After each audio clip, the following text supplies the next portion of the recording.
Sorare's latest roadmap has showed us what is going to be in store for the 23-24 season when it comes to XP, fitness bonus, but more importantly for this video today, all the implications it's going to be in the cap mode. And now the way I see it, having played the game for the last 3 years, the cap modes have almost become an entire entity, now one in itself. It no longer for me is it cap 220, 240 and 270. It's now in essence one competition with 3 entries is the way I kind of look upon it, because as we know for the cap modes, you can only submit a team with the cumulative total of their average score over the last 15 games on the Sorare scoring matrix, which goes from 0 to 100. So for the cap 220, you're not going to get the good and the great of world football in there. And in cap 240, for 5 players whose average score is below basically 50 out of 100, again, very modest standard of player is required to play this tournament. And in cap 270, you then start to see some room for some of the elite in the game to enter the fray. But players' form, availability, and everything else in between changes all the way through the season. Is somebody a really good cap 240 option? All of a sudden, their cap is priced out of it and they become more of an option for a 270 outfit. Likewise, maybe a guy just coming back from injury could be cheat code for 220.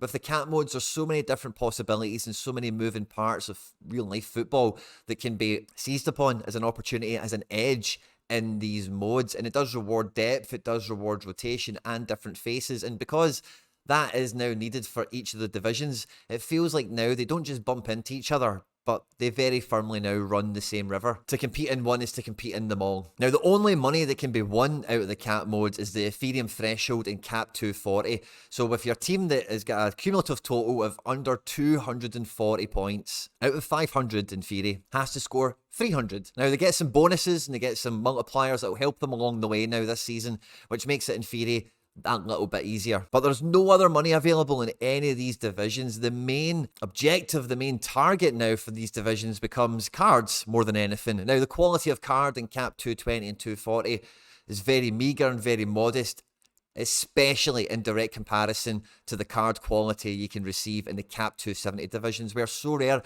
have previously openly stated cap 270 is where they want the premier cards to be won. So overall, for me, to be playing in the cap modes seriously and competitively, money cannot be the main agenda. It has to be cards. Now, there is money in play in the cap 240 division, of course, in those thresholds. But if you do hit a podium and you do pull the best rewards possible, unlike in the regions, in All-Star and under 23, where there's significant payouts on the podium, that's not available here. Now, Sorare do make up for that, and we'll get to exactly what is at the top of those prize pools later in the video. But overall, as you'll see as we go through the video today, it is clear that the cap modes have been very much designed to look after those players that put, football as the main objective, where they want to really connect with their club, they want to build a collection, they want to have a squad of players of their favourite team, or a team that they've fallen in love with, maybe they've adopted through Sorare. Maybe it's just an economic strategy, you can build a whole collection on a great budget for a great competitive strength. At any point in the video today, if you laugh, you learn, you like something or whatever, please do like and subscribe to the channel. We're pushing for 10,000 subscribers before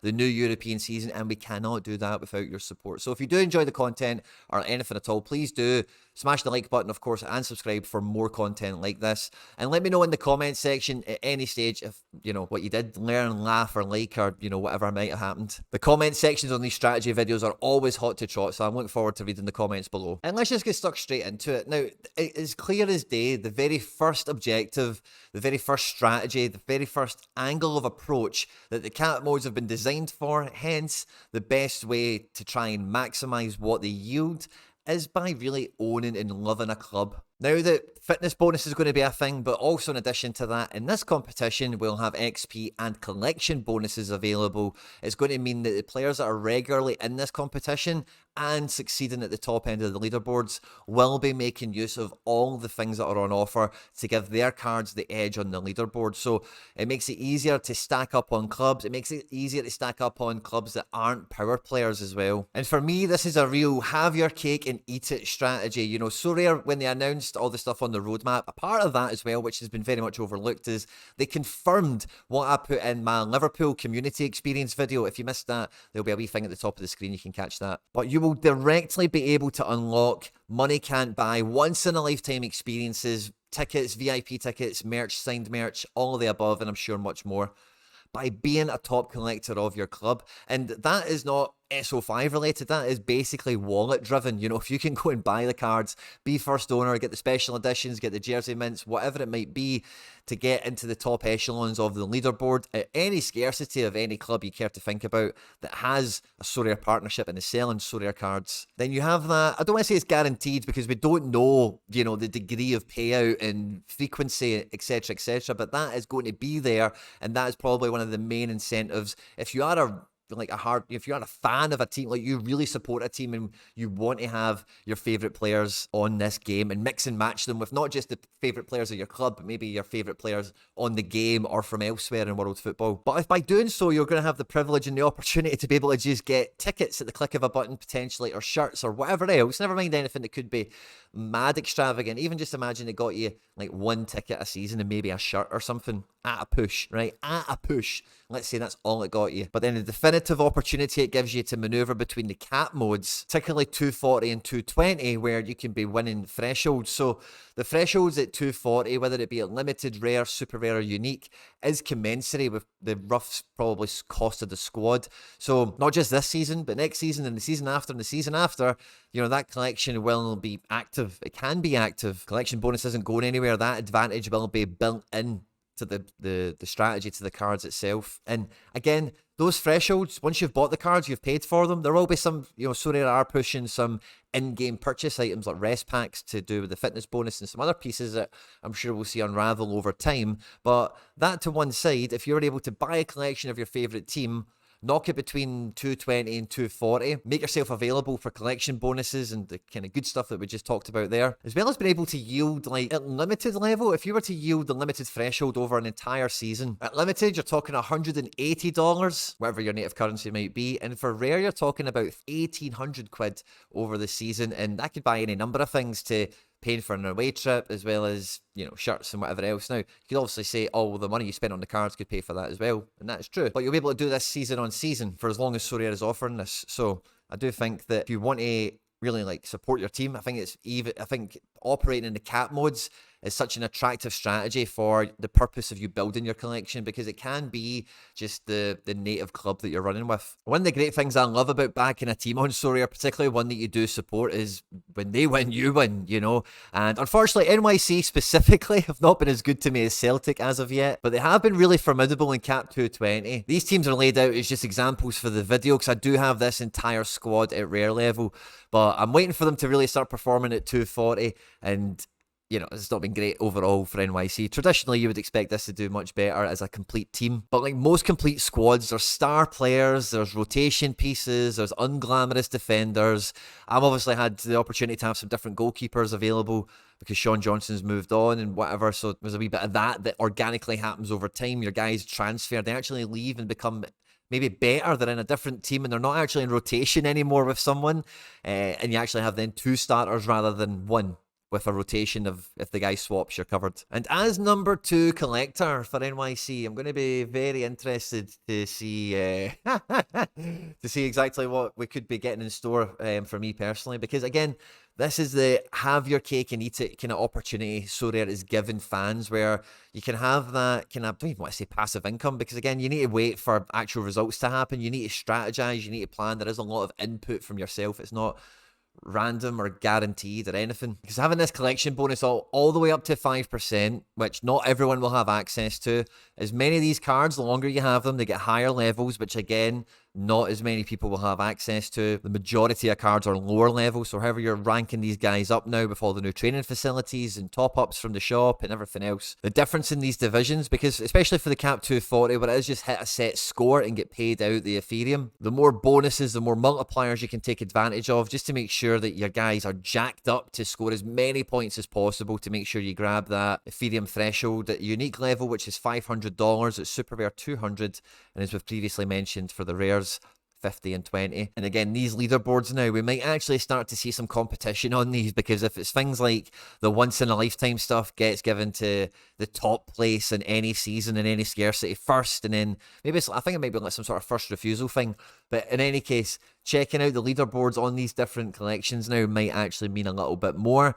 And especially if you are roaming around cap mode, the sort of players you'll be winning, if it's in 240 and 220 especially, it could be good trade fodder to go and get the collections filled out, because you might have your main pieces for SO5, but there will always be pieces that evade you, and they can be difficult to go and buy. But if you're just churning some like cannon fodder, for lack of a better term, it makes it a bit easier to maybe find one of these cards one day at a trader account, and you can maybe just go and make a trade happen and further strengthen your collection, as well as your actual synergy options for the cap modes itself. So I think there's a real opportunity for, as I say, proper fans of teams, like if you really like support Celtic or fucking New York or Man City or any of these teams or whoever out there, engaging with the cap modes and really just playing them as a supporter of the team, because we all have different pastimes and hobbies that we spend our free time and spare money on, and football is a huge part of it for a lot of football fans. And for me, spending, I don't know, 80 quid on the next edition of FIFA, 50 quid on the next edition of Football Manager,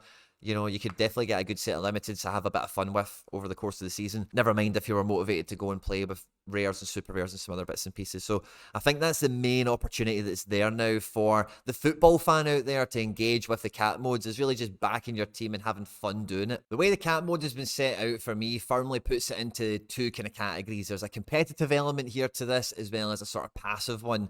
And these are the only two real motivations I think you're probably going to have if you're putting your main resources, your main cards into the cap modes on a regular basis. And I think the one for competitive players that are always trying to get into the top of the leaderboards on the All-Star competitions, the new monthly leaderboards, and we've also had hinted that regions are going to get a massive kind of makeover, update, boost as well over the coming weeks as well, which I'm sure is going to balance out, because the cap mode's been getting a lot of love. But for competitive players, by no stretch of the imagination, the best purpose, the best use for the cap modes is to use as a kind of stepping stone progression tool to get up a scarcity from where you're at the moment. Now, for me, the main cards I've got in my gallery at the moment is rares, with me having about, I don't know, what's that, about 30% of the same, or maybe about 40% of super rares, and then I've got like a couple of uniques as well. So very firmly a rare, moving into super rare, and hopefully up a kind of level from there.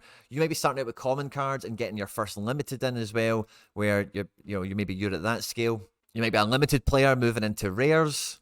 But no matter what scarcity you mainly operate at, these divisions, the 220 or the semi-pro, if you're all the way with the commons and the limiteds, the 220 division is the one where it allows you to, not forego the same expense of getting the goalkeeper or the kind of stud player to fill in of the scarcity above in the native division you have already. So the common strategy, particularly I think if you're looking at rares moving into super rares, is normally to run a rare goalkeeper in that cap 220 division. If you're playing with common cards, moving into limiteds, the common goalkeeper is a lovely expense. You don't need to worry about going and shelling out for a goalkeeper. You can rotate these guys every week on the draft across MLS and the top 5 divisions in Europe when they're up and running. And being able to win cards of a low rank and of a low caliber in that scarcity above without having to get the goalkeeper to fill in. And again, you can do the same thing with power players, the big hitters that might have a really good L15 score that's really cheap, and you can squeeze them in here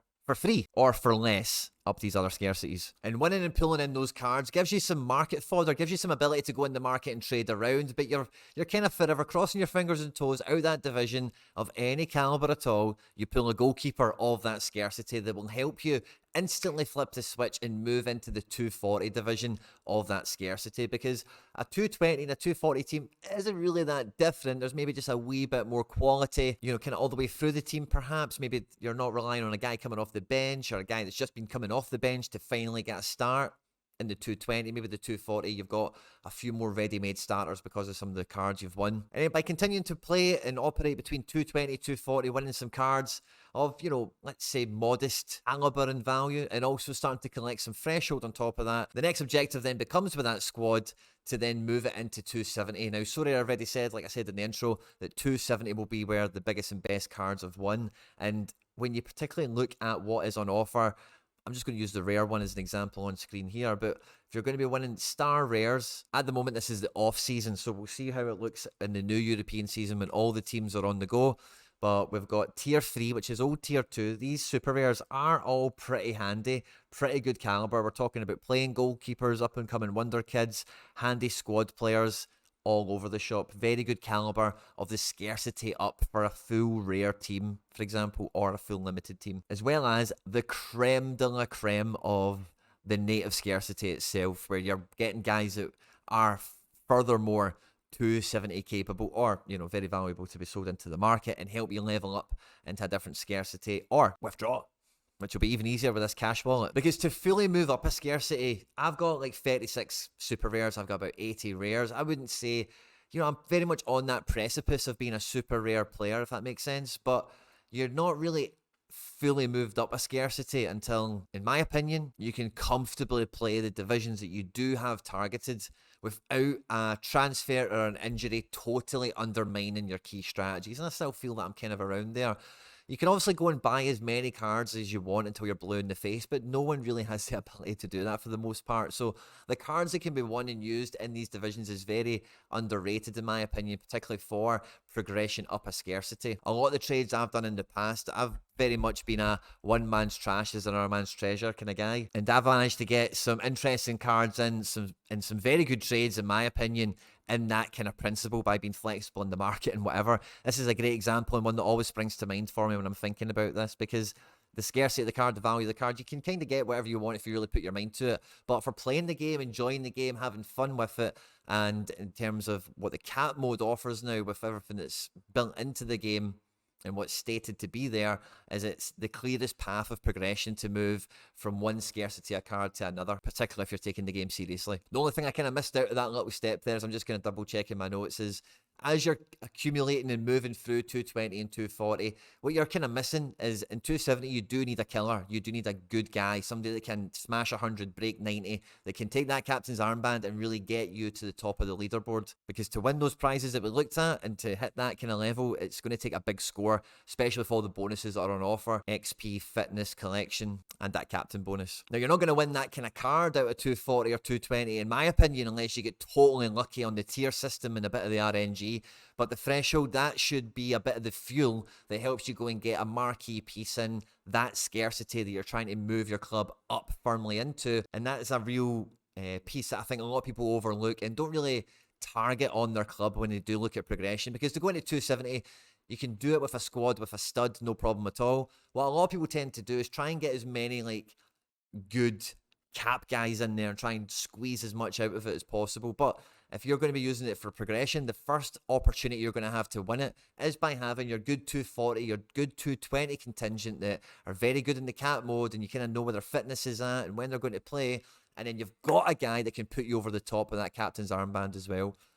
Over time, you can build into having a bigger and stronger squad, of course, but that's the first port of call, is you need a captain to come into the squad, and the threshold, along with some of your card wins, will be the main progression tool to getting that in the club. Now, if you're not as active a player, you're maybe a bit more new to the game, or a bit more just not a deep end, you don't want this to consume you all the time, every weekend or whatever, you're not wanting to tune into content 4 times a day, every day of the week and all the rest of it. Some people like to just deal with this stuff at the weekend. Some people like to have this as their escape, as their hobby. And I think the cap modes offer the best avenue to do that by supporting your club, by supporting your team. As we know, with the collection bonus now, there is massive bonus points on offer for full squads of players just by buying them off the market and filling some certain criteria, having enough of them of certain types. There's 20 points for buying it off the market or for being awarded it by random as a reward. So when you get rewarded a card from your own team, it is extra special in that sense. And then there's other bonuses for special card and how long you own it, etc. All this is explained in another video you can go into a lot more depth with. But if you are looking, following Sorare, following all clubs around the world is very difficult. A lot of people find it really easy to follow their own team or follow 1 or 2 teams, and emphasizing that and doubling down on that in the sense like having a collection of a team now rewards on the leaderboard because you get this bonus added in on top. In most clubs in world football, if you're going to have a full squad of them, in any scarcity in particular, you're going to have some guys that are okay. You're going to have some subs. You're going to have some rotation pieces. You'll have some stars and some set piece takers, of course, but each of those guys can play a part in different cap mode settings, whether it be in 220, just those filler guys, the guy that might come off the bench, the guy that's got a low L15 returning from injury. Maybe they all come in and can go get you a wee card. No one's going to really lose any sleep over a 220 entry, but it's always fun to have one. And my NYC cards have been a wee bit cheat code for 220. You then get your regular starters, the guys that are nailed on, but they're not that glamorous and they're not going to go and get a hat-trick and take all the set pieces or whatever, but they can get you over the line. Their fitness and their XP are in position. You've got a good collection bonus on them. You know they're a 90-minute guy. And now we get captain bonuses as well. So if you know if someone is on penalties or the fullback can be quite peaky and he's at home, so I fancy him to score a big one on this one. You can really seriously looking at squad players for a club when you know who's going to be playing in the predicted 11. Go and smash this cap 240. At rare, get you $50. It's super rare, get you $200. You know, whatever the club is you're following, when they win, you win. And this doesn't need to have expensive players in it or the stars of the team. But when you do get to having the stars of the team eventually, then you can maybe play into the 270 mode and then really try and, you know, go and get some of the best cards in the game, and then maybe move into All-Star, move into monthly leaderboards and regions. Regions are set, I don't know if I mentioned it already, but they're set to get a massive facelift and an update soon. So cap modes are very appealing now, card-wise, especially, as we've seen with lots of heroes from the community, SR Monkey being one of them, recently winning Mbappe. The best cards are now 1 in 270 for each scarcity in particular. But just by backing one team, you can cover all 3 of these squads here.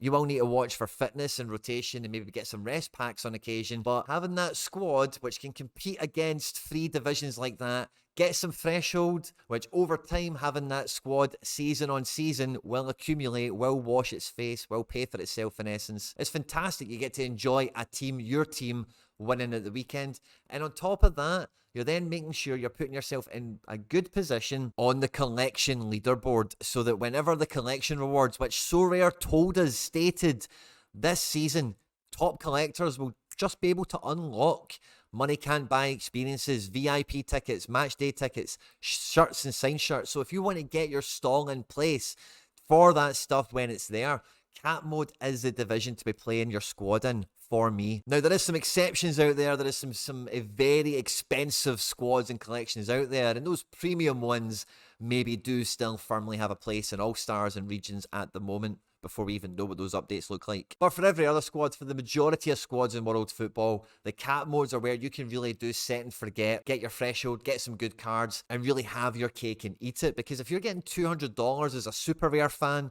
if you're getting $50 as a rare fan, or even $5 as a limited fan, that can buy a shirt eventually. You can maybe buy a couple of tickets eventually. You can maybe even buy a season ticket eventually. And I know the money the cards cost, you could buy all these things as well, of course, but you're getting some extra fun, you're getting some extra utility, you're getting the cards as well as the money can't buy experience opportunity comes into this, as well as some of the nice extra pieces that Sorare are rolling out within the game as well. And you own the cards for life, so even if you're thinking in the sphere of one season, you spend X amount on the cards and what do they return, it's hard to imagine if you pay attention, you follow your team and you're being clever with your team selection, that you're going to go too far wrong the way the game modes are set up in the cap mode. Otherwise, I'm pretty sure a lot of people will use the cap modes for like squad relief and some punty efforts, but the players that are going to be seriously competing for me are players that are going to be moving up the scarcities, or those players that are hardcore fans or hardcore collectors, stackers of their hometown club or whatever. I'll be really interested to hear your thoughts on the new cap mode strategies, the new metas that are going to be out there in the SO5 arena for the 23-24 season. At any point, if you did like and enjoy, I hope you subscribed already. Stay out of trouble, and we'll catch you on the next one. Take care. Bye-bye.